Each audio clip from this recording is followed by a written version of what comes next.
What up, fam? Getto News Port America. That's between the Married and Lee.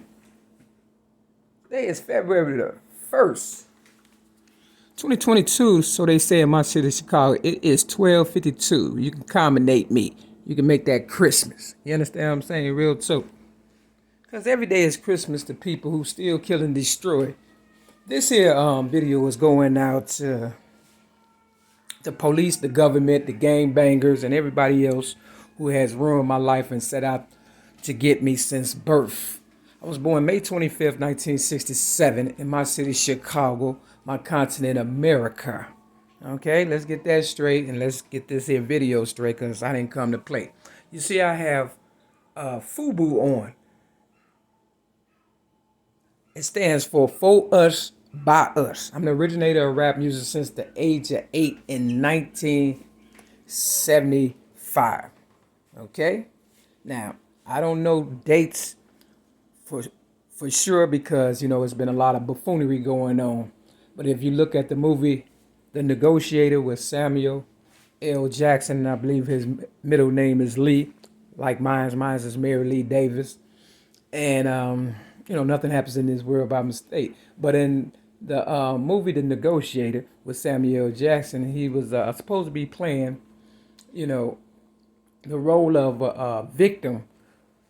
He was a police officer, and the people around him were corrupt, and they was going after people's Social Security, you know, the people who died or whatever and stuff, you know, the police or whatever and stuff. And I get Social Security, but I never wanted Social Security because I'm the originator of rap music, and I knew I was going to be somebody growing up. At least I thought I was. You know, everybody else has benefited off of my rap legacy, me being the originator of rap since the age of 8, like I said, in 1975. Now, whether you was a talk show host or a comedian or whatever the case is, you know what I'm saying? You know, I have influenced people some kind of way because I'm a little bit of this and a little bit of that, and race came from people like you. But I am not a snitch or a police officer. I'm your ghetto news reporter because I felt, you know, I had to be, because if not, they would label me crazy, and that's what they was trying to do, label me crazy. Now, I'm worth at least $1 zillion. That might sound crazy to you, but, you know, Oprah Winfrey, she's worth, you know, $1 billion, but she's really supposed to be worth at least $1 zillion because she was on the air and still is, you know, behind the scene, you know, for over 25 years. And she went off the air in my city, Chicago, on the, you know, Oprah show, you know, in 2011. But on my birthday, like I say, May 25th. And it rained like cats and dogs that day. I'll never forget. I never was on her show, but she has used my story up since God knows how long. You know, people that's older than you, you know, they tend to know more than you or whatever and stuff. And they set the scene to get, you know, your livelihood or whatever the case may be, or railroad you. And in the movie The Color Purple, you know, it was Oprah that said, "Your dead body be just what we need." And I was like, that went hard, considering I had gave her my child abuse rap, you know, at the age of 17 in 1984, before The Color Purple came out. Now, I'm not going to make this about Oprah. I'm going to make this about everybody, because Lil' Kim, who is also a rapper, you understand what I'm saying, and my foster sister, Kimberly Redmond, you know, name is also, you know, Kim. And then they came out, of course, with Kimberly Jones, the rapper or whatever and stuff. You understand? Everybody plays a part in my story or whatever and stuff. Now, the rapper Kimberly Jones said, you know, the whole system's corrupt in her song Slipping. And if you listen to that right before I got railroaded, you know, it came out or whatever and stuff. I got railroaded May 31st, 2008 for so-called disarmed police officer, something I did not do, in my city, Chicago, the Rogers Park neighborhood on Devon and Clark. Okay?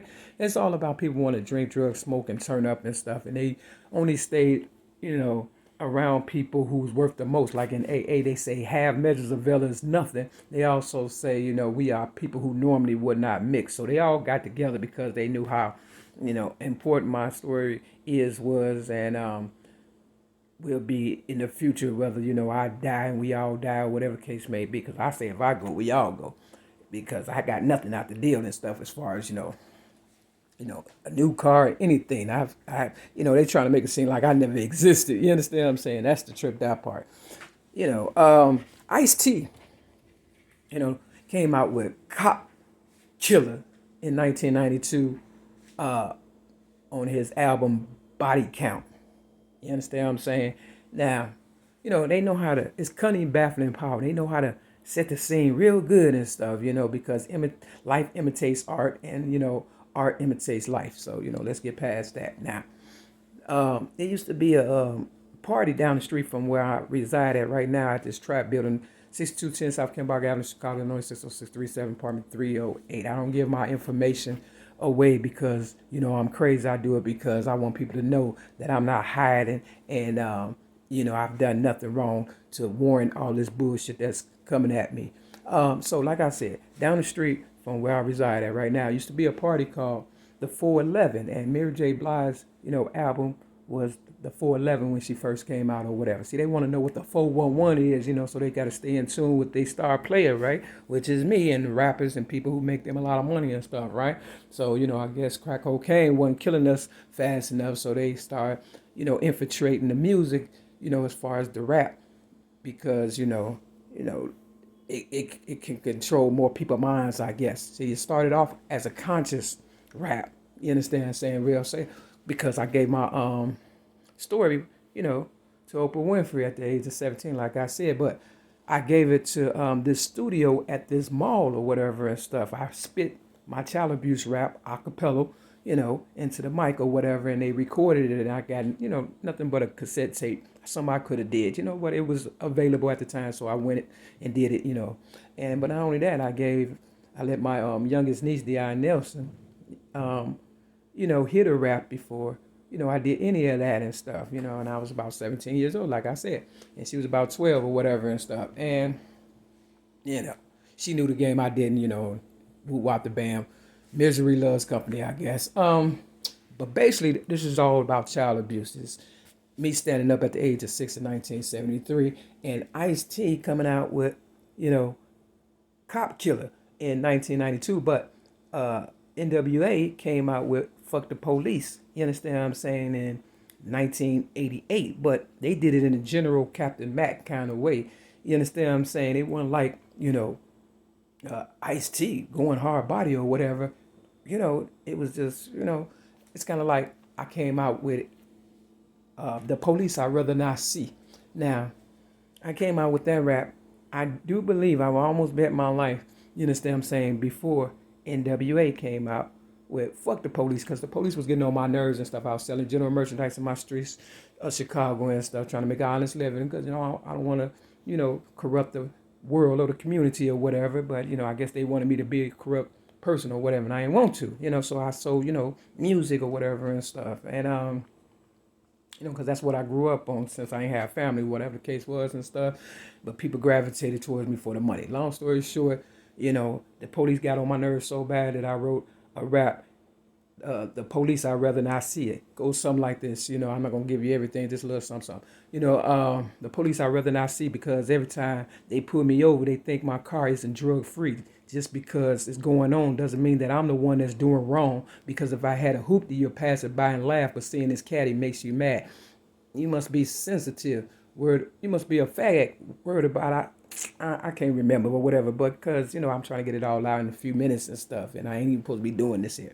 But long story short, it was a decent rap, and towards the end, I said, all police ain't petty, but the majority of them are, so wherever you are, you better be on guard, because I smell a pig, and it ain't that far. You understand what I'm saying? Real talk. So the way I write is, cunning, baffling, powerful to them, still say, or not, because I'm not supposed to be this damn smart thinking like that or whatever, but when you get your ass whooped, you start thinking that stuff, and me being an originator of rap, I believe somebody else felt the same way, NWA and even Ice-T, but they didn't whoop Ice-T ass, but they whooped Rodney King ass before, goddamn it, Ice-T came out with Cop Killer, but Ice-T came out with Cop Killer a couple of months after Rodney King got his ass whooped. So I'm gonna try to